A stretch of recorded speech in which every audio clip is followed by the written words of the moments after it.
സ്ഥിരമായിട്ട് തലയിൽ എണ്ണ തേക്കുന്ന ഒരാളാണോ നിങ്ങൾ എങ്കിൽ ഈ ഒരു കാര്യം തീർച്ചയായിട്ടും അറിഞ്ഞിരിക്കണം. അതായത് പലരും തലയിൽ നന്നായിട്ട് എണ്ണ തേച്ചിട്ട് ഒരുപാട് നേരം കഴിഞ്ഞിട്ടാണ് കുളിക്കാറുള്ളത്.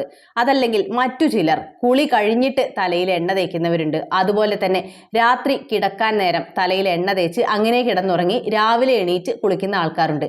ഇങ്ങനെ പല രീതിയിൽ നന്നായിട്ട് ഹെയർ ഓയിൽ യൂസ് ചെയ്യുന്ന ആൾക്കാരുണ്ട്. അപ്പോൾ ഇങ്ങനെ ഉപയോഗിക്കുമ്പോൾ ഒരു കാര്യം പ്രത്യേകം അറിഞ്ഞിരിക്കണം. അതായത് ഒരു അലർജിക് ടെൻഡൻസി അതല്ലെങ്കിൽ സ്ഥിരമായിട്ട് തലയ്ക്ക് നീർക്കെട്ട് വരുന്ന ഒരാളാണെങ്കിൽ ഈ രീതിയിൽ ഒരിക്കലും എണ്ണ ഉപയോഗിക്കരുത്. മാക്സിമം തലയിൽ എണ്ണ ഉപയോഗിക്കാതിരിക്കുന്നതാണ് നല്ലത്. ഇനി വേണമെങ്കിൽ തന്നെ ചെറിയ രീതിയിൽ എണ്ണ ഉപയോഗിച്ച് ഒരു 10 മിനിറ്റിന് ശേഷം കഴുകിക്കളയുന്ന രീതിയിലായിരിക്കണം ഉപയോഗിക്കേണ്ടത്. അതല്ലാതെ ഇങ്ങനെ ഒരുപാട് നേരം തലയിൽ എണ്ണ വെച്ച് വെയിൽ കൊള്ളുകയോ അതല്ലെങ്കിൽ ഒരുപാട് സമയം തലയിൽ എണ്ണ വെച്ചതിന് ശേഷം കുളിക്കാൻ പോവുകയോ ചെയ്യരുത്.